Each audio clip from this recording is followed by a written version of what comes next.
Lijepi pozdrav! Moje ime je Hrvoje Šeliber, a tema ovog videa je zbrajanje vektora. Kad zbrajamo vektore, mi zapravo za rješenje dobivamo novi vektor. Idemo vidjeti neke primjere kako vektori mogu biti zadani. U ovom položaju vidimo kako oba vektora imaju istu početnu točku. U ovom položaju zapravo vektori nemaju zajedničku točku. Ovo je sličan položaj ovom prethodnom, znači oni se praktički sjeku, ali nemaju zajedničku niti početnu, niti završnu točku. U ovom položaju vektori imaju zajedničku završnu točku, a najidealniji položaj za zbrajanje je ovaj položaj, kad zapravo imaju zajedničku točku i to takvu da je to završna točka jednog vektora, odnosno početna točka drugog vektora. Sve ove ostale položaje mi ćemo zapravo morati dovesti do ovog položaja. Dakle, mi ćemo ih ovako morati nadovezati.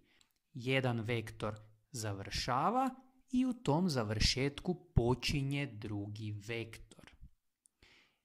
Idemo na zadatke.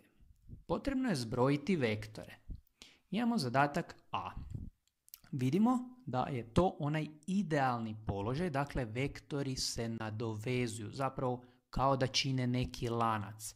Vektor A počinje i završava i u završetku vektora A počinje vektor B. Rješenje je takvo da mi moramo spojiti početak ovog takozvanog lanca sa završetkom. Znači ovaj crveni vektor je zapravo zbroj A plus B vektora. Vidite da taj crveni vektor, dakle rješenje, počinje u početku cijelog ovog lanca, a završava u završetku. Kad pogledate malo oblik koji smo mi ovdje dobili, vidite da je ovo kao neki trokut. Zato se ovakvo zbrajanje vektora naziva zbrajanje po pravilu trokuta. Idemo vidjeti B zadatak. U B zadatku oba vektora imaju istu početnu točku. To dakle nije ono idealno što nama treba. I što ćemo mi sada zapravo učiniti? Mi ćemo kopirati jedan od vektora, dakle nacrtat ćemo vektor jednak njemu. Evo ja ću nacrtati vektor koji je jednak vektoru A. Rekli smo, jednaki vektori moraju biti usporedni ili na istom pravcu, u ovom slučaju usporedni, moraju biti jednake duljine i iste orijentacije, dakle strelica mora pokazivati u istu stranu. Ja sam u ovom slučaju zapravo nacrtao isti vektor A, kao da smo ga pomaknuli samo. Njega ne smijete okretati, znači on mora biti usporedan s originalom. Sada vidimo da smo dolje dobili ovo što smo trebali, dakle vektor A sada počinje u završetku vektora B, dakle imamo ono što treba. Isto tako smo mogli i B vektor preseliti, rješenje bi bilo isto. Znači spajamo početak ovog takozvanog lanca sa završetkom. I ovaj crveni vektor je zapravo zbroj A i B vektora. Kad pogledate koji lik smo zapravo ovdje dobili smo paralelogram. Ovakvo zbrajanje se zapravo naziva zbrajanje po pravilu paralelograma. Idemo na C zadatak. U C zadatku imamo 4 slučaja, znači istog zadatka. Ako malo pogledate ova 4 slučaja, vektore A i B, svi su zapravo isti, postavljeni su isto. Pokazat ćemo zapravo kako zbrajanje vektora možemo raditi na 4 načina. Idemo na onaj prvi gore lijevo. U njemu ćemo, znači ovaj vektor B, dovesti do strelice vektora A. Znači, moramo ga pomaknuti ko da ga izrežemo i preselimo u strelicu vektora A. Znači, trebamo nacrtati vektor jednak vektoru B. Evo, to je ovdje. Znači, dobili smo isti vektor kao i onaj vektor b zadan u zadatku. Znači, jako je važno da oni budu usporedni, da budu jednake duljine i da im strelice pokazuju u istu stranu. Ok, sad ćemo malo ignorirati onaj početni vektor b i koncentrirati se na ovo što imamo sada. Dakle, ovaj niz vektora kako se lijepo nadovezuju. Vidite da znači vektor b sada počinje u strelici vektora a, što nam je i bio cilj. Rješenje, dakle, dobijamo da spojimo početak onog vektora a sa završetkom vektora b. Nemojte zaboraviti stavljati strelice u ova rješenja, dakle u ovaj naš crveni vektor. To je dakle a plus b vektori, zbroj vektora a i b. Idemo u onaj slučaj gore desno, znači potpuno isto zadan zadatak, ali sada ćemo vektor b dovesti ovdje. Dakle, mi ćemo sada nadovezati ova dva vektora tako da će zapravo a počinjati u strelici vektora b. Znači, možete raditi i na ovaj način. Vidite da ovaj novi vektor koji sam nacrtao je paralelan s onim početnim vektorom b, znači usporedni su, oni su jednake duljine i iste orijentacije, dakle zapravo su jednaki. Znači, nacrtao sam vektor koji je jednak početnome. I sada opet imam to nadovezivanje vektora. Vidite da sada jedan od njih počinje u strelici drugoga. Samo je potrebno, znači, spojiti početnu točku cijelog tog niza sa završnom. I to je, dakle, zbroj vektora a i b. Idemo sada dolje lijevo, znači treći slučaj kako možete. U prva dva slučaja smo zapravo kopirali, to jest crtali novi vektor b. Dakle, vektore b smo zapravo kopirali. Crtali smo vektore jednake vektoru b. Sad ćemo zapravo crtati vektore jednake vektoru a. Dakle, ovaj vektor a ću dovesti do strelice vektora b. Isto moramo raditi, znači, tako da budu usporedni, jednake duljine i strelice moraju pokazivati u istu stranu. Znači, ova dva vektora moraju biti usporedna. Sada ćemo, znači, ignorirati, tako reći, onaj početni vektor a jer smo nacrtali vektor koji je jednak njemu. I sad smo opet dobili to nadovezivanje što nam je trebalo, odnosno jedan vektor počinje u strelici drugog. Samo je potrebno, znači, spojiti početak sa završetkom. I dobili smo, dakle, zbroj vektora a i vektora b. I idemo na posljednju mogućnost kako možemo, dakle, zbrojiti ova dva vektora, dolje desno. Sada ćemo vektor a dovesti do vektora b tako da b počinje u strelici vektora a. Pogledajte kako to možemo učiniti ovako. Znači, kad usporedite ovaj novi vektor s onim početnim vektorom a, oni su usporedni, jednake su duljine i strelice pokazuju u istu stranu.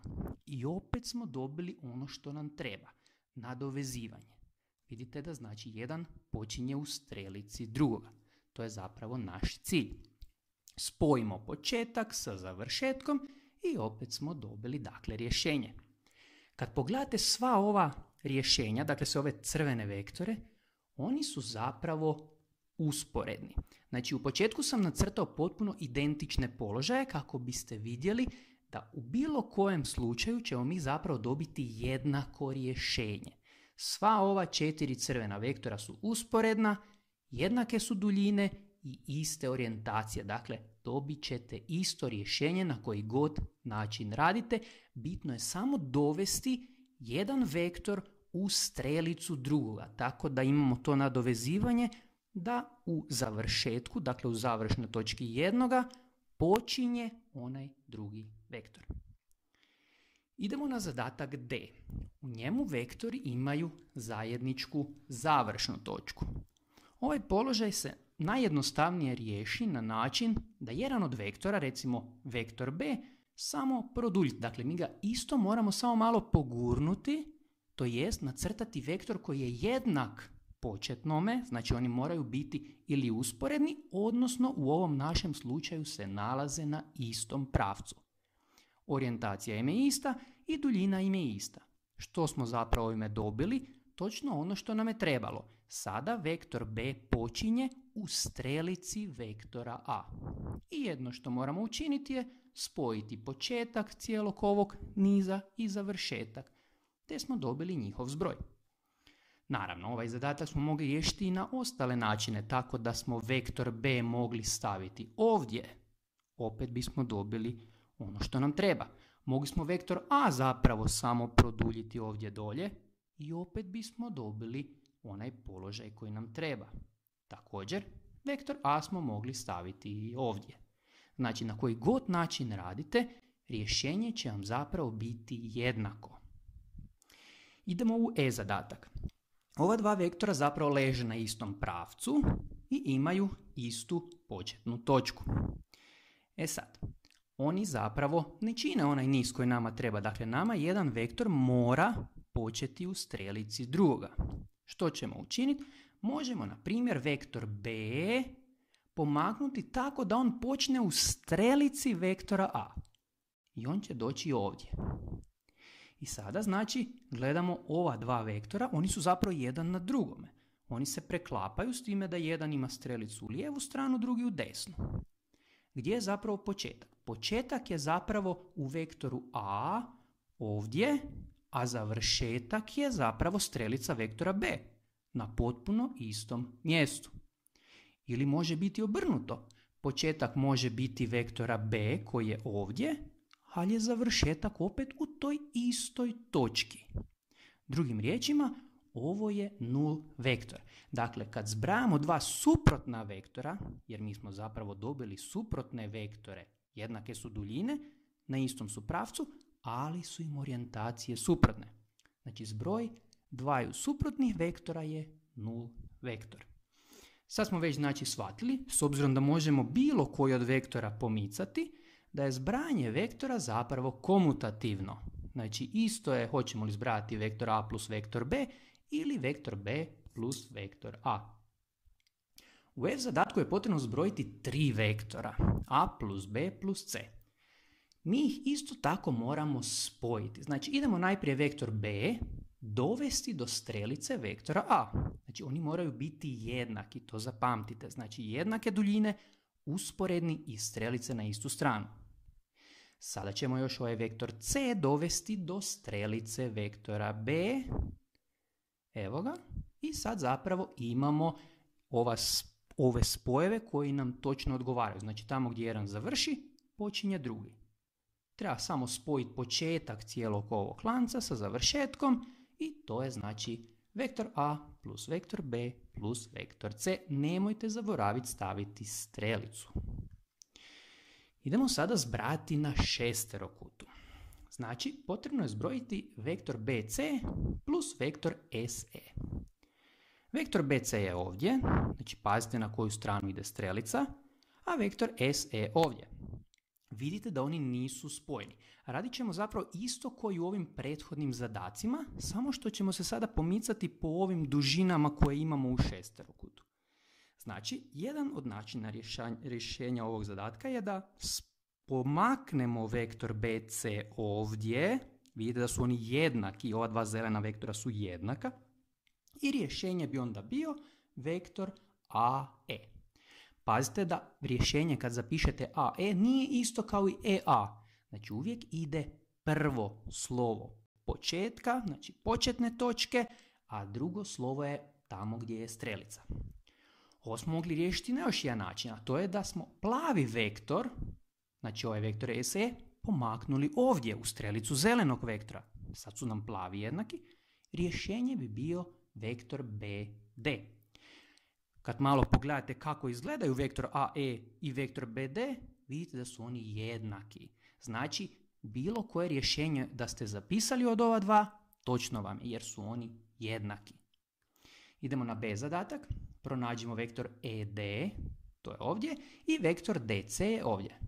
Ovo je onaj idealan položaj u kojem već jedan vektor počinje u strelici drugoga. Znači, rješenje je samo da spojimo početak, znači točku e, sa završetkom točke c. Rješenje je vektor ec. Znači, pazite, početna točka, ona ide na prvo mjesto, a strelica na drugo. Mogli smo dakle pomicati mi ovaj zeleni i plavi vektor bilo gdje po šesterokut da smo vukli znači paralelne jednake duljine, međutim nema potrebe. Ovo je rješenje. Idemo u C zadatak. Vektor FA je ovdje, a vektor BC je ovdje. Oni dakle nisu spojeni. Idemo pomaknuti plavi vektor u strelicu zelenoga, znači vidite da su jednaki, ne smijete ih okretati, znači paralelno moraju ići i sada je rješenje vektor FS. Mogli smo u ovom slučaju, na primjer, i zeleni vektor pomicati, pa bi on došao ovdje. Rješenje bi bio vektor SC.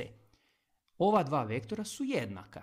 Ako malo bolje pogledate vektor FS i SC, vidite da imaju jednake duljine, na istom su pravcu i iste su orijentacije. Dakle, dovoljno vam je zapisati samo jedno rješenje u koje ste sigurni. Idemo na D zadatak. EF vektor je ovdje, CB je ovdje. Sada, ovi vektori isto nisu spojeni, međutim, kada bi bilo koje kod njih išli stavljati u strelicu onog drugog, izašli bi van šesterokuta. Pa ćemo zapravo pomagnuti i jednog i drugog u sredinu. Pazite, znači nema okretanja strelice niti ništa, moraju biti paralelni. Oni će se zapravo spojiti ovako i rješenje je ovaj dugi vektor, znači vidite da sad imamo u redu situaciju, znači ovaj jedan počinje u strelici drugog, znači početak je slovo D, završetak A, rješenje je vektor DA. U E zadatku imamo vektor CS i vektor AB. Oni su već sad usporedni i sad bismo mi morali, znači ako idemo zelenoga pomicati, moramo ga pomaknuti u strelicu plavog. Ili ćemo plavi pomicati pa ga moramo staviti u strelicu zelenog. Zapravo će se oni ovako preklopiti i takav slučaj smo već imali u prethodnom zadatku. Ovo je dakle nul vektor. Jer tamo gdje počinje plavi, zapravo završava zeleni. Znači zapravo počinje i završava u istoj točki. Idemo na F zadatak. Vektor BA je ovdje, a vektor FA je ovdje. Ovaj položaj nije idealan za početak jer je strelica u strelici. Znači, možemo pomaknuti plavi vektor ovdje i sad imamo to da zeleni počinje u strelici plavog. Rješenje je vektor SA. Isto tako smo mogli zeleni vektor pomaknuti gore i opet bi bilo isto rješenje SA. Evo, toliko u ovom videu. Hvala vam na vašoj pažnji.